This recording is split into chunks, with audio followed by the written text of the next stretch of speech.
peeps, welcome to another video. Today it is the final part of the Butterick 6130 jumpsuit. Today we're going to be attaching the trousers to the bodice, installing the zip and putting in the collar. Let's get started. Okay, so we're up to step 32, views all of them. Open out bodice lining, pin garment to midriff, right sides together, matching notches, centres and seams.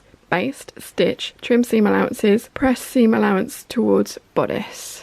Before we get that done, I have just sewn and pressed. I've sewn a line of stitching on the midriff pieces ½ inch away from the raw edge, and this has given me an accurate guide to press that edge up because I'm going to finish this off with stitching in the ditch. I want this to be 1/8 of an inch longer than the exterior bodice because we need to make sure that we catch it when we stitch in the ditch. So the next thing that we need to do is pin right sides together, pin the midriff to the trousers all along, matching up the notches and the side seams and the back edges. Once you've sewn your trousers to your midriff, you need to press the seam allowance up into the midriff pieces. So the next thing that we're going to do is install the zip, and I am going to reinforce these edges with some very lightweight interfacing, and these are 1 inch strips, and I'm going to interface these areas here where the zip is going to go, and that's just going to help the zipping go in nice and securely and not pucker any of the fabric. So I'm going to cut these. I've just cut a whole bunch of them, but I'm going to cut them down to the correct lengths and get those ironed in. The pattern calls for a regular dress zipper, and these instructions are for putting in a regular dress zipper. I don't have one of the right colour and length, so I'm going to use an invisible zipper, and it's going to be black because the best colour match that I had, well, I only have a bright green one, which is not going to work for this area, and whilst black is not ideal for the cream area, I don't want anything visible light in the seam of the trousers, so I'm going to go with black, and fingers crossed I can make it actually invisible, but we shall see. I have the first side of my zip in. I use the invisible zipper foot, and my machine allows me to move the needle over to either the left or the right, which allows me to get close to the coils of the teeth.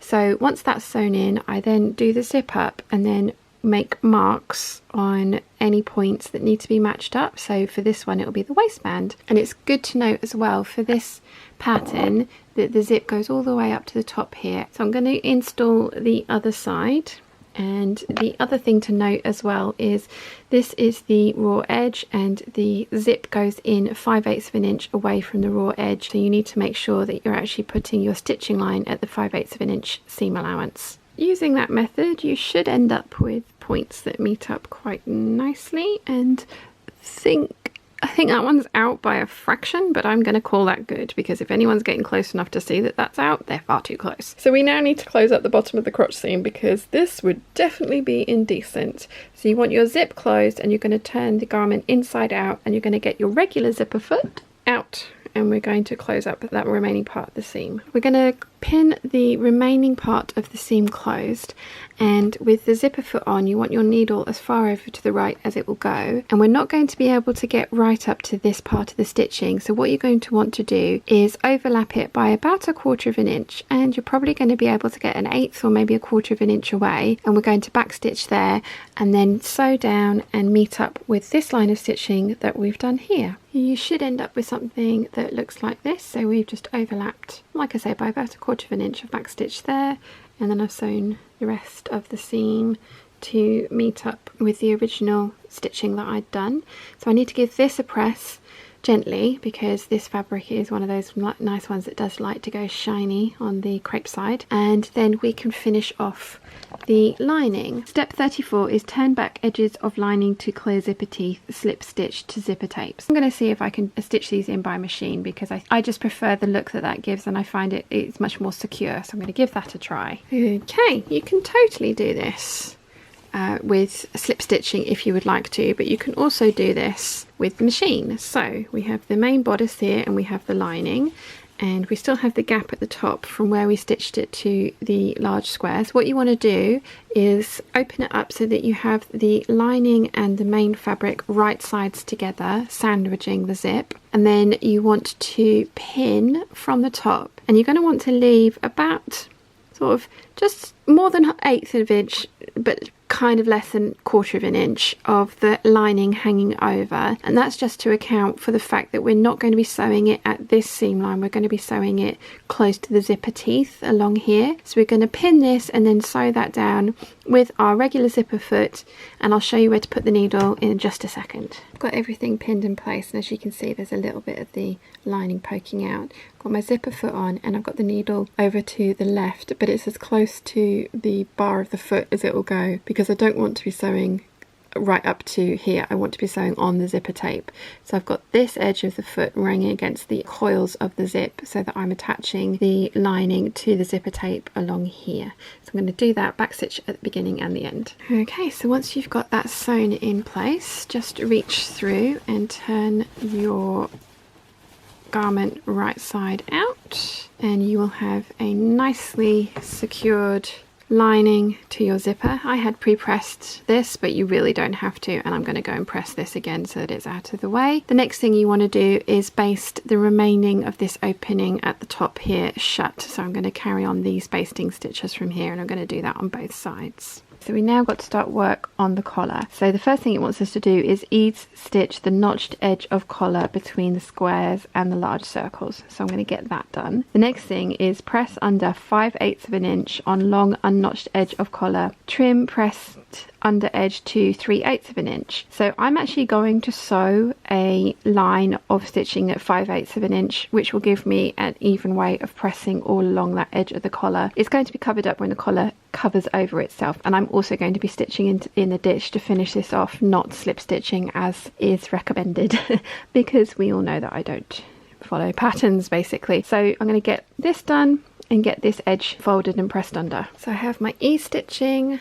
I have sewn the line of stitching at 5/8 of an inch and pressed all the way along there. So the next step is fold collar on roll line, right sides together, stitch across ends, trim seam allowance. So you want to fold the collar so that the right sides are together, and we're going to sew along here at 5/8 of an inch, and you want to make sure that you're leaving the seam allowance free here. So I've measured this with my seam gauge to make sure that it's 5/8 of an inch, and then I'm going to sew this shut and the other end shut as well. Okay, so that's all sewn. We're going to want to trim this seam allowance down, and we're also going to want to clip quite close to this corner so that we can turn it through and get it looking nice and sharp.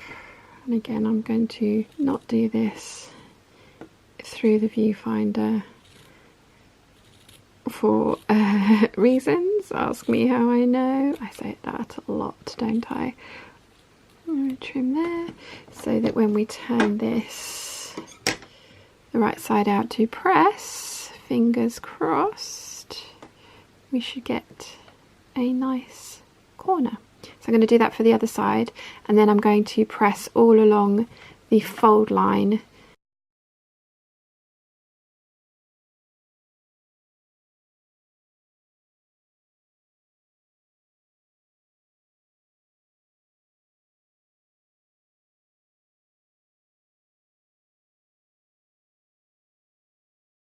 Okie dokie, so I have sewn the collar on, and you want to do that with the bodice side up so that you can distribute the gathers nice and evenly in the front portions here. So the next thing that we want to do is, according to the pattern, is to slip stitch the collar edge that you pressed under earlier to this edge, and that will finish that entire edge. I'm going to baste it in place and then stitch in the ditch, because this is going to be the edge that really won't get seen, so I may even top stitch it from this edge. The reason I want to baste it in place is to make sure that I get it nice and even, so I think I'm going to pin it, baste it, and then stitch it. We shall see how we go. I've basted the collar in place, and I'm now top stitching it down, and I'm doing that with my regular foot, and I'm using the guide in the middle of my foot to run along this edge here, and I've moved my needle over 2 ticks to guarantee that I'm hitting all of the fabric all the way through. That's all top stitched in place, and it's all nicely top stitched on the underside. That's never going to get seen. I mean, none of this is ever going to get seen, which is why I've decided to go this route. You can of course slip stitch this into place. I just prefer the security that I get from the knowing that it's machine stitched. So I'm basically going to do exactly the same thing with the lining here. Now we remember, if you remember, we pressed it under 1/2 inch instead of 5/8 of an inch so that we could stitch in the ditch. So I'm going to pin it down, baste it in place to make sure that everything lies nice and flat, and then stitch from the right side of the garment to secure the lining into place. Then we need to hem, and then we're done. The last thing that we need to do is hem our trousers. So I have run a line of stitching 5/8 of an inch away from the raw edge so that I have a accurate pressing line. I've pressed that, and then I've pressed it up again to enclose the raw edge, and I'm going to slip stitch it closed.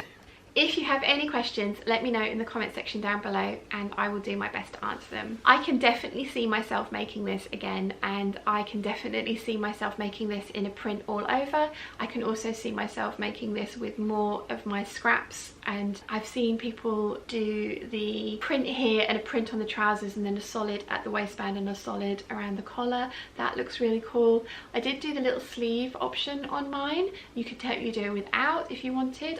I like the little cap sleeves. So there's many options with this particular pattern, and I really like that the pattern pieces are small enough that you can have some fun with prints and solids. So as I mentioned in the first video, this pattern was voted for by my Patreon peeps, and if you have a look down here you will see a long list of names of all the lovely peeps who voted for this pattern, and I want to say a massive thank you to every single one of you. Your support means the absolute world to me, so thank you very much. So I hope you've enjoyed today's video. If you have, please give it a thumbs up. If you haven't yet, please subscribe, and I will see you again very soon. Bye!